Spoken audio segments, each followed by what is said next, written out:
आइए दोस्तों बात करते हैं एक्वेरियस लगन एंड मून साइन वालों के लिए। कुंभ लगन कुंभ चंद्र राशि वालों, आपको पता है आपके फर्स्ट हाउस से जा रहे हैं राहु देव, ट्रांजिट कर रहे हैं फर्स्ट हाउस में और राहु देव अब चले गए हैं अपने ही नक्षत्र में, तो और भी ज्यादा पावरफुल हो गए हैं।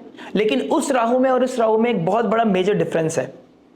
फर्स्ट हाउस हमारी पर्सनालिटी को दिखाता है, हमारी फिजिक को दिखाता है, हमारी आइडियोलॉजी, हमारी साइकोलॉजी, हमारे सोचने का नजरिया, हमारे देखने का नजरिया, हमारी स्मेल करने का नजरिया, सिचुएशन को देखने का, सिचुएशन को स्मेल करने का नजरिया दिखाता है। फर्स्ट हाउस हमको लोग कैसे देखते हैं, मेरी हाइट छोटी है, मेरी हाइट बड़ी है, वो मतलब कहीं ना कहीं फर्स्ट हाउस से हम देखते हैं कि हम आप कैसे दिखते हैं, आप कैसा सोचते हैं, ये हम फर्स्ट हाउस से देखते हैं। और फर्स्ट हाउस में राहु का जाना, कुंभ राशि आपके फर्स्ट हाउस में है जो कालपुरुष कुंडली के हिसाब से 11th हाउस की राशि है।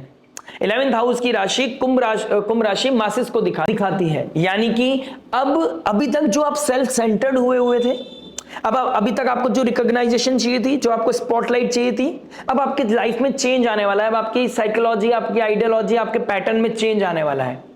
अब आपका नजरिया बदलेगा सिचुएशन को देखने का। अब आपकी लाइफ में शायद कोई ऐसा इवेंट, ऐसी कोई इंसिडेंट हो जो आपका पूरा होल परसेप्शन को चेंज कर दे।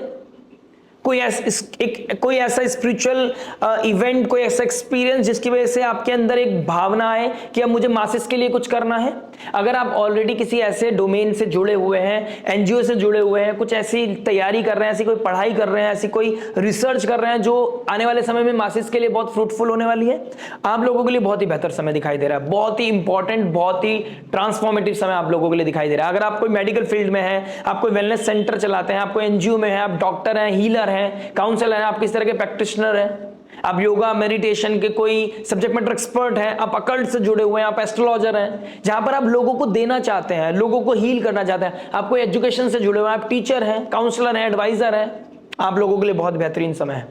अभी तक आप क्रेडिट ढूंढ रहे थे, अभी तक आप किसी तरह का ये चाहते थे कि लोग आपको रिकॉग्नाइज करें, अब आप ये चाहेंगे कि मैं बैक एंड पे जाकर लोगों को क्या दे सकता हूं, अब मैं नेचर को क्या दे सकता हूं।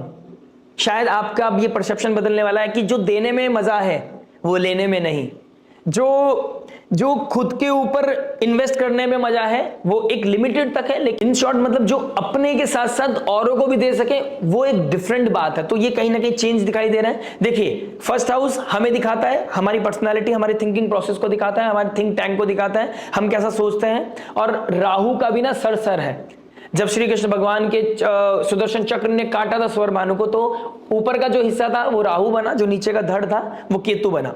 तो जो आपके first house and 7th house में अभी ट्रांजिट कर रहा है, केतु आपके रिलेशनशिप में प्रॉब्लम दे रहा है, लेकिन अब रिलेशनशिप की प्रॉब्लम भी हील होने लगेगी, क्योंकि अब आपकी आइडियोलॉजी, आपका पैटर्न चेंज होने लगेगा। अब आप स्पिरिचुअली इवॉल्व करेंगे खुद के अंदर, आपके अंदर एक अलग सी जर्नी देखेंगे। अब आप एक सीकर बन जाएंगे, अब आप एक प्रैक्टिशनर बनेंगे, अब आप एक सब्जेक्ट मैटर एक्सपर्ट बनने की कोशिश करेंगे, अब आप देने की कोशिश करेंगे।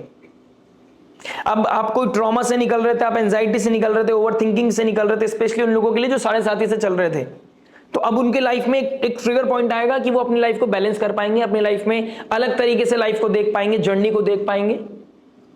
उनका एक पर्पस है, एक हायर पर्पस बनता हुआ नजर आएगा, और ये कहीं ना कहीं आप फील कर रहे होंगे। ध्यान रखिएगा, बस थोड़ा सा आपको ध्यान रखना है, आपको गाड़ी धीरे चलानी है, सर में चोट लग सकती है।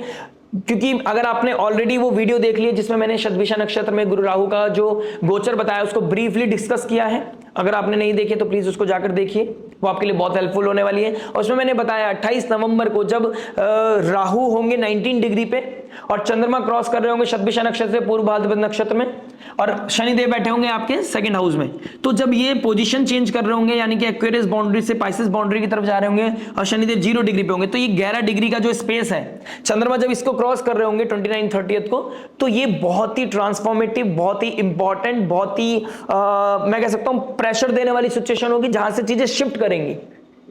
जब तक प्रेशर नहीं बढ़ेगा, जब तक हम हिल नहीं सकते, मतलब हम ऐसे ही ह्यूमन हैं, हमारे को प्रेशर नहीं पड़ेगा तो हम कुछ करेंगे नहीं, हम सेल्फ एफर्ट नहीं करेंगे।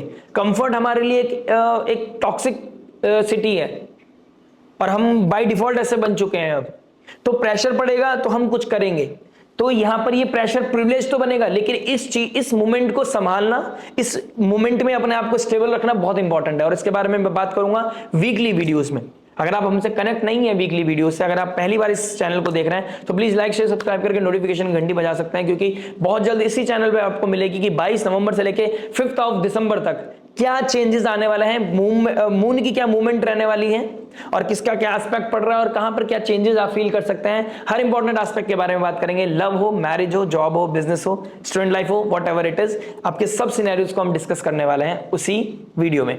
तो उसके लिए आप लाइक शेयर सब्सक्राइब कर सकते हैं और ये अगर आपको वीडियो पसंद आती है तो आप इसको हाइक भी कर सकते हैं। तो कहीं ना कहीं चेंज, ट्रांसफॉर्मेशन, आपका थिंक टैंक, सोचने का नजरिया बदलने वाला है। आप कोई स्टार्टअप करना चाहते हैं, वेरी ग्रेट टाइम, मतलब आप उसके लिए कहीं ना कहीं अपने आप को पुश करने वाले हैं। आप कुछ नया इन्वॉल्वमेंट करने वाले हैं, कुछ क्रिएटिविटी अपनी लाइफ में लेके आने वाले हैं, जिससे आपको भी फायदा मिलेगा और आपके अपनों को भी फायदा मिलेगा और मासेस को भी फायदा मिलेगा। राहु का 5th एस्पेक्ट पड़ रहा है आपके कहीं ना कहीं आपके 5th हाउस पे। देखिए 5th हाउस में गुरुदेव बृहस्पति भी आएंगे। 5th हाउस में आपके गुरुदेव बृहस्पति भी होंगे, तो पंचम और 1st हाउस बहुत ज्यादा एक्टिव है, ठीक है। और गुरुदेव बृहस्पति जहां बैठते हैं वहां एक्सपेंड करते हैं। तो लव रिलेशनशिप चीजें जो टॉक्सिसिटी की तरफ जा रही थी, करेक्शन चाहिए था, क्लैरिटी नहीं मिल पा रही थी, वहां पे बहुत बड़ी क्लैरिटी मिलती हुई नजर आएगी। आपका विजन क्लियर होगा, ठीक है, आपको क्लैरिटी मिलेगी वहां पर आपको पता चलेगा कौन आपके लिए सही है, कौन आपके लिए गलत। तो कहीं ना कहीं वहां पर रिवाइव करने का समय आ गया, रिलेशनशिप में कहीं ना कहीं क्लैरिटी मिलने का समय आ गया। आप देखिए राहु का नेचर बदल गया है। पहले राहु जिस चीज को लेकर ऑब्सेसिव बना रहा था, वही राहु अब आपको क्लैरिटी देगा। यानी कि जो आपको मैनिपुलेट कर रहा था, सामने रियलिटी थी लेकिन आपको नहीं दिखा पा रहा था, अब वही राहु बोलेगा कि यही रियलिटी है।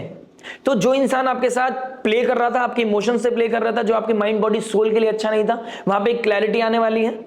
वहां पर पैशन आएगा जो रियल होंगे, अदरवाइज वहां पर एग्रेशन आएगा और आप दूर होते हुए नजर आओगे। तो जो आपके लिए सही नहीं है वहां पर कोई ना कोई गैप आता हुआ नजर आएगा, चीजें ब्रेक होती हुई नजर आएंगी। और जो आपके लिए सही है, आपके फ्यूचर के लिए अच्छा है, जो आपके हायर पर्पस के लिए अच्छा है, वो कहीं ना कहीं आपके साथ कनेक्ट होता हुआ नजर आएगा। जो लोग सिंगल है उनकी लाइफ में भी किसी तरह का रिलेशनशिप आता हुआ नजर आ रहा है। हो सकता है वो रिलेशनशिप मैरिज में कन्वर्ट हो जाए, क्योंकि बहुत लोगों की इस समय लव मैरिज होना या मैरिज ट्रिगर होने वाले चांसेस दिखाई दे रहे हैं। ऑल्दो केतु बैठे हैं 7th हाउस में, लेकिन यहां पर मैरिज के योग भी दिखाई देता है। जब राहु केतु 1st और 7th एक्सिस से जाते हैं तो मैरिज कहीं ना कहीं ट्रिगर करते ही करते हैं। जो लोग मैरिज में हैं और 7th एस्पेक्ट कर रहे हैं आपके केतु पे, तो उनकी लाइफ में किसी तरह का स्पिरिचुअल एक्सपीरियंस होता हुआ नजर आएगा। वो किसी तरह के साधन में, किसी तरह की स्पिरिचुअलिटी में अपने आप को जाते हुए देखेंगे। वो जो पहले पावर स्ट्रगल में चले गए थे, अब वो कहीं ना कहीं एक दूसरे को समझने में लगेंगे। जिन लोगों का लाइफ में अलग होने के चांसेस बन गए थे, वो सिचुएशन ट्रिगर हो गई थी, अब आप एक साथ नहीं रह सकते, वो कहीं ना कहीं यू टर्न लेते हुए नजर आएंगे। वो कहीं ना कहीं दोबारा अपने आप को रिवाइव करेंगे, रिलेशनशिप पे दोबारा वर्कआउट करेंगे और चीजों को बैलेंस करने की कोशिश करेंगे। तो ये बहुत अच्छा समय दिखाई दे रहा है उस चीज के लिए। 7th हाउस पब्लिक इमेज का है, तो पब्लिक इमेज जहां पर आपकी थोड़ा सा रुइन हो गई थी, खराब हो गई थी, वहां पर आप कहीं ना कहीं अपने ऊपर मेहनत करके, अपने पैटर्न को चेंज करके, अपनी लाइफ को रिवाइव करके अपने पब्लिक इमेज को बेहतर करेंगे, अपनी मैरिज लाइफ को अच्छा करेंगे। अगर आपके साथ कुछ बैक एंड पे पीछे से कुछ हो रहा था, आपकी लाइफ में चल रहा था, कुछ सीक्रेट थे, तो कुछ सीक्रेसी भी बाहर आती हुई नजर आ रही है। क्योंकि जो केतु का जो को-लॉर्ड है, राशि स्वामी है, वो भी स्कॉर्पियो साइन में जा रहा है। स्कॉर्पियो साइन में मंगल का आना, मरकरी का रेट्रोग्रेड होना, या तो पीछे से कोई वापस आएगा अतीत से, या फिर कुछ रियलिटी को बूम करेगा। क्योंकि स्कॉर्पियो साइन बहुत हिडन और सीक्रेटिव साइन है और आपके 10th हाउस में पड़ता है, जहां पे एम्बिशन है, नेम फेम अथॉरिटी है। तो जहां पर नेम फेम अथॉरिटी के ऊपर बात आ गई थी, वहां पे कुछ सीक्रेट्स बाहर आ सकते हैं। अगर आपके कुछ सीक्रेट्स हैं तो उसको प्लीज वहां पर कुछ कॉशियस हो जाइए।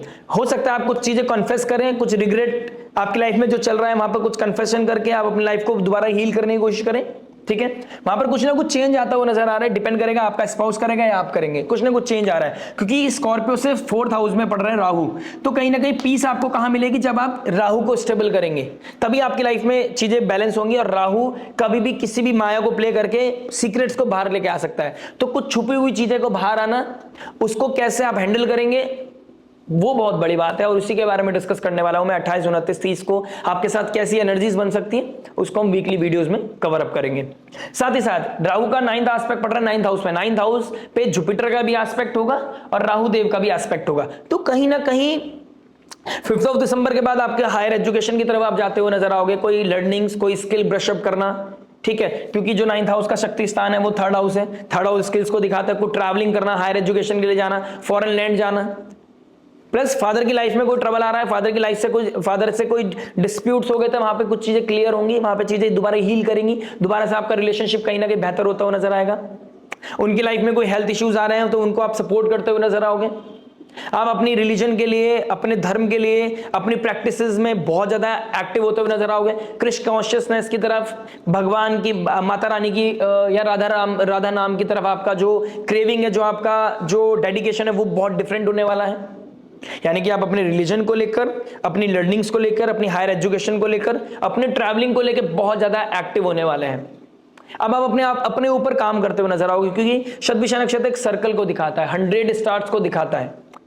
तो 100 स्टार्स एक सर्कल को दिखाएगा और आप उस सर्कल में उसी को एंटरटेन करेंगे जो आपको पॉजिटिविटी देता है। नेगेटिव लोग, नेगेटिविटी से आप दूर होते हुए नजर आओगे, सोशल नेटवर्क सर्कल को कट ऑफ करते हुए नजर आओगे और सडन आपकी लाइफ में चेंज आता हुआ नजर आ रहा है। जितने आप इस समय लाइमलाइट में जाना चाहते थे, सडनली आपकी लाइफ में एक यू टर्न आने वाला है, जहां पर आप देखेंगे कि मुझे अब लोगों से नहीं मिलना। आइसोलेशन आपको बहुत ज्यादा अच्छा लगने लगेगा। स्पिरिचुअलिटी, मंत्र चैंटिंग, भक्ति, तीर्थ यात्रा, ये आपको बहुत ज्यादा अपनी तरफ खींचेगा। और यहां पर आप अपनी लाइफ में वो जो क्वेश्चंस है ना, उसके सवाल जवाब आपको मिलेंगे। आप नेचर को समझ पाओगे अब, और वहीं से आपके अंदर वो क्रेविंग स्टार्ट होगी। अब नेचर के लिए मुझे क्या करना है, लोगों के लिए क्या करना है, कोई एनजीओ खोलना है, अपनी स्किल्स के द्वारा किसी को हेल्प करनी है, वहां पर कोई ना कोई इन्वॉल्वमेंट मुझे आप लोगों की लाइफ में दिखाई दे रहा है। And that will be a great big booster for your life. समय बहुत अच्छा है, समय खुद को इवॉल्व करने के लिए बहुत अच्छा है। समय आपके साथ है, बस थोड़े से विल पावर अपनी बढ़ानी पड़ेगी, एफर्ट आपको डालना पड़ेगा और डरना नहीं है। ठीक है, राहु आपको हील करने के लिए आ रहा है, गुरुदेव बृहस्पति आपको ब्लेस करने के लिए आ रहे हैं। ये ब्लेसिंग, ये समय काल बहुत समय के बाद आता है। ऐसे योग बहुत समय के बाद बनते हैं और जब बन रहे हैं तो आपको इस चीज पे ध्यान देना चाहिए। आप इस समय जो फाइनेंसिस पे आप एक्यूमुलेट करना चाहते थे, फाइनेंशियल लेवल पे कुछ चीजें बेहतर करना चाहते थे, वो भी आप करते हुए नजर आओगे। और कुछ बेहतर करने के लिए आप कुछ मेजर बोल्ड डिसीजन लेते हुए नजर आ रहे हो। अभी शतभिषा नक्षत्र में, इसके बाद धनिष्ठा नक्षत्र आएगा राहु का। राहु धनिष्ठा नक्षत्र में होगा, मंगल के नक्षत्र में होगा, लेकिन धनिष्ठा नक्षत्र सेलिब्रेशन को दिखाता है, ड्रम को दिखाता है, म्यूजिक को दिखाता है, वो रिदम को दिखाता है। उस रिदम को फील करने के लिए, खुद को हील करने के लिए आज काम करना बहुत ज्यादा जरूरी है। पेन को फील करना, पेन को हील करना बहुत जरूरी है। अगर कोई कट लगना है तो उसको, पेन को बियर करना पड़ेगा, लेकिन वो आपके हायर पर्पस के लिए, फ्यूचर के लिए बहुत सुकून देने वाला होगा। हाथ टूट जाता है तो ऐसा लगता है ये हाथ कभी ठीक नहीं होगा, लेकिन प्लास्टर लगने के बाद, कुछ दिन के बाद, कुछ समय के बाद जब ये ठीक होता है तो ये सेम उसी तरीके से काम करने लगता है। सेम आपके लिए जाता है। अब चीजें बदलने के लिए समय आ गया है, कुछ पेन, लेकिन उस पेन का आपको बहुत ज्यादा गेन मिलेगा और फिर आप लाइफ को सेलिब्रेट भी कर पाओगे। समय बहुत अच्छा है, स्थिति बहुत अच्छी है।